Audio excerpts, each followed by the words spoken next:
Today's lecture is all about employee training and development. Training usually refers to practical education in mastering a skill or job. This definition separates training from education, which refers to more general development. Lowry in 1992 indicates that training, education, and development are linked by the concept of change, but he clarifies the different kinds of changes each one produces. Training produces a change in skills. Education produces a change in knowledge. And developmental learning produces a change in attitudes or in values. These three concepts overlap greatly and often are used interchangeably.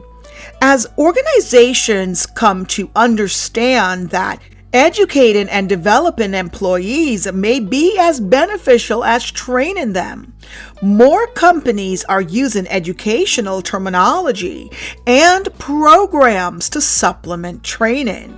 They also are supporting the educational efforts of their employees by paying part or all of the cost. Training costs typically have been paid by the organization because training often is considered to provide a more direct benefit to the organization itself. Education is thought to provide a direct benefit to the employee, but a less direct benefit to the organization.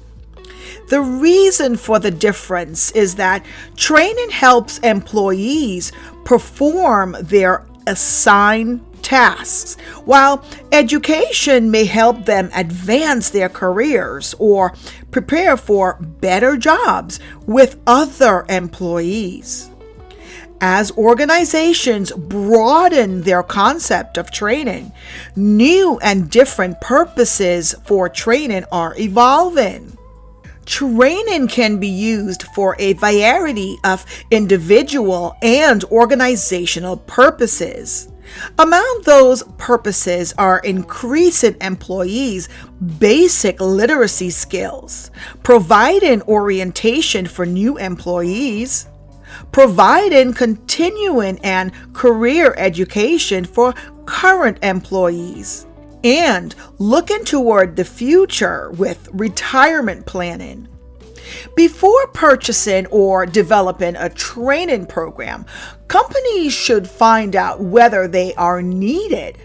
A needs assessment in the following areas are performed: organizational analysis, task analysis, person analysis, and demographic analysis. Let's dive into training objectives. Training programs that are satisfying for the employees and the organization begin with clear, specific, operationally defined objectives. This means that the training objectives must be expressed in precise terms and that there must be a way to measure the outcomes. For example, a company wants to train its shipping department personnel to be more cost-effective. Instead of a general training objective such as train employees to stop wasting money, the training objective must be written in behavioral terms and use operational definitions.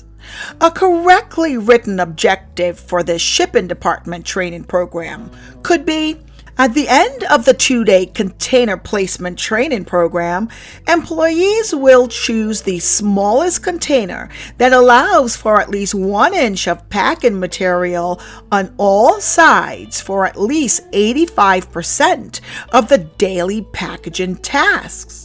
Now, this is a well-written training objective because it makes clear the specific tasks employees are to learn.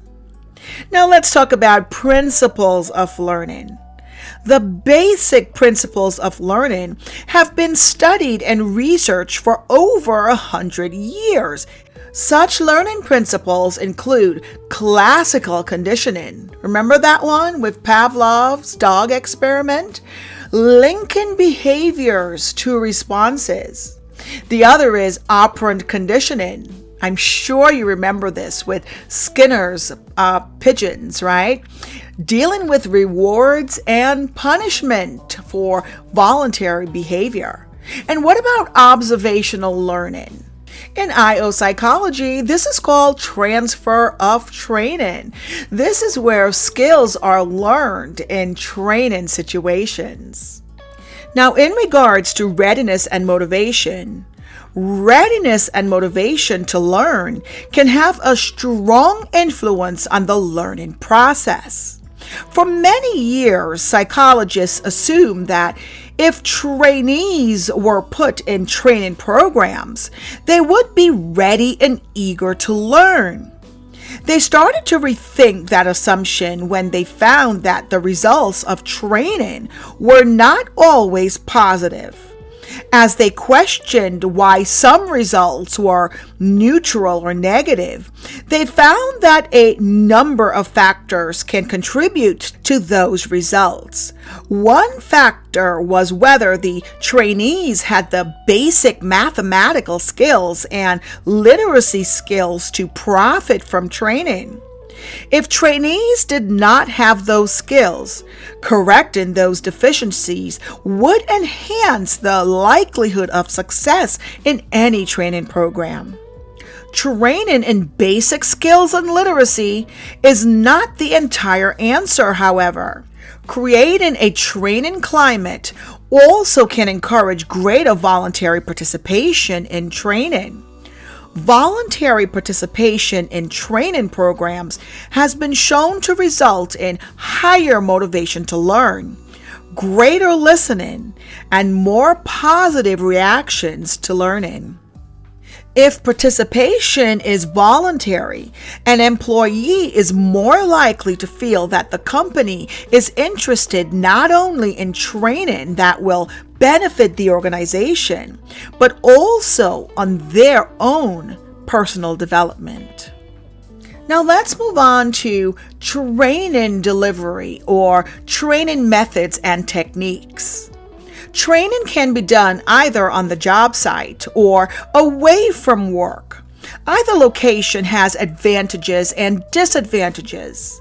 In looking at these locations, we can examine the advantages and disadvantages specific to each method.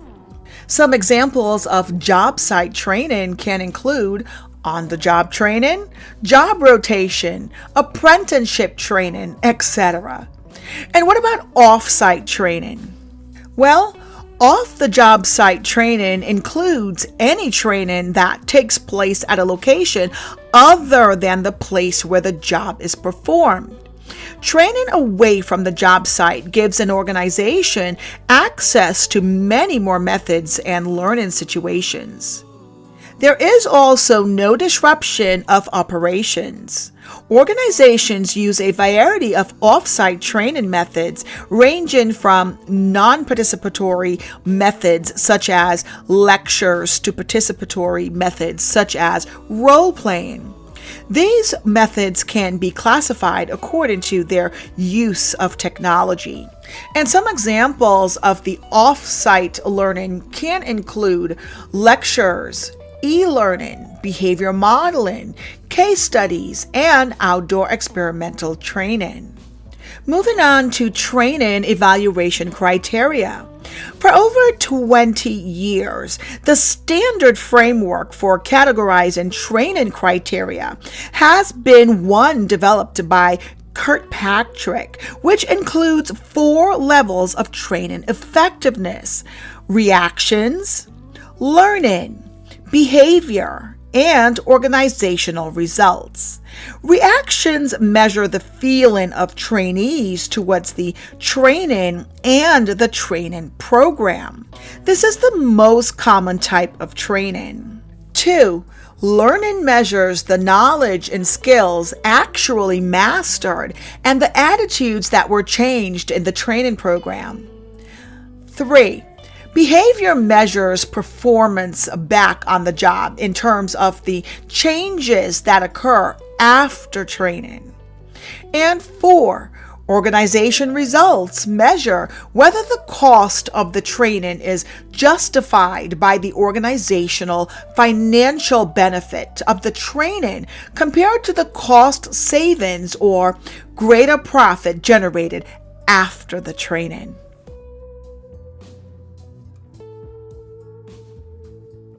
And when it comes to training and issues related to diversity, these training programs can include training on race, ethnicity, age, sexuality, gender and disability. Workplace diversity training and sexual harassment training are common training programs found at the workplace today.